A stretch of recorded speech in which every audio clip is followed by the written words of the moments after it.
সবাই যখন নিজের গল্পটা খুব সুন্দর করে সাজায়, তখন আমি আমার গল্পটা লুকিয়ে রাখি। কারণ আমার গল্পে যে আলো কম, অন্ধকারটাই বেশি।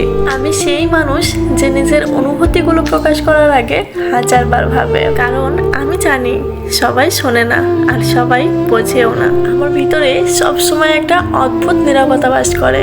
এই নীরবতা চিৎকার করে, কিন্তু বাইরে থেকে কেউ শুনতে পায় না। আমি অনেকবার চেষ্টা করেছি নিজেকে বদলাতে, নিজেকে শক্ত করে তুলতে, কিন্তু প্রতিবারই নিজের কাছে হেরে গেছি। আমি এমন এক যুদ্ধ লড়েছি যেখানে প্রতিপক্ষটাই আমি। দিনের বেলায় আমি একদম স্বাভাবিক থাকি, হাসি, কথা বলি, সবার সাথে খুব সুন্দরভাবে মিশে যাই। কিন্তু এই সবটাই যে একটা মুখোশ, রাত নামলেই সেই মুখোশটা খুলে যায়। আর ঠিক তখন আমি নিজের আসল রূপটা দেখি, একটা ক্লান্ত, ভেঙে পড়া মানুষ। সে চারপাশে শুধু একটু শান্তি খুঁজছে। আমার জীবনে অনেক মানুষ এসেছে, আবার চলেও গেছে। কেউ প্রতিশ্রুতি দিয়ে থেকেও থাকেনি, কেউ না বলেই হারিয়ে গেছে।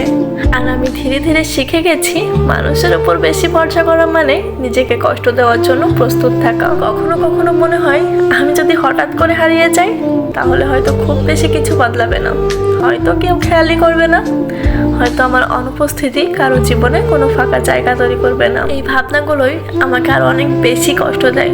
এই ভাবনাগুলোই আমাকে ভিতর থেকে ধীরে ধীরে শেষ করে দেয়। আমি অনেক কিছু বলতে চেয়েছি, কিন্তু শব্দ খুঁজে পাইনি। আর যখন শব্দ খুঁজে পেয়েছি, তখন শোনার মতো কেউ ছিল না। তাই এখন আমি চুপ থাকতে শিখেছি, নিজের ভেতরের ঝড়গুলো নিজেই সামলাতে শিখেছি। সবচেয়ে কষ্টের বিষয় কি জানেন? আমি এখন আর আগের মতো স্বপ্ন দেখি না, কারণ আমি জানি সব স্বপ্ন পূরণ হয় না। কিছু স্বপ্ন তো শুধু ভাঙার জন্যই মনে আসে, কিছু আশা তো শুধু হতাশার জন্ম দেয়। তবুও আমি বেঁচে আছি। কারণ হিসেবে হয়তো এই বেঁচে থাকাটাই আমার একমাত্র অভ্যাস হয়ে গেছে। আমি প্রতিদিনই নিজের ভাঙা অংশগুলো নিয়ে বাঁচি, নিজের অসম্পূর্ণতাগুলোকে সাথে নিয়ে চলি। আমি জানি না আমার জন্য কোনো ভালো সময় অপেক্ষা করছে কিনা, কিন্তু একটা জিনিস আমি নিশ্চিতভাবে জানি, আমি আমার সমস্ত কষ্টগুলোকে নিজের মধ্যে খুব যত্ন করে আগলে রাখি। এগুলো আমি কাউকে দেখাই না, কারণ এগুলো কেউ যে বুঝবেই না। আমি সেই মানুষ যে বাইরে থেকে খুব শান্ত, কিন্তু ভিতরে প্রতিদিন একটু একটু করে ভেঙে যাচ্ছে। আর এই ভাঙাটাই এখন আমার সবচেয়ে পরিচিত অনুভূতি। কারণ আমি জানি নিজেকে নিজে সান্ত্বনা দিতে পারাটা পৃথিবীর সবচেয়ে জটিল আর সুন্দরতম ক্ষমতা।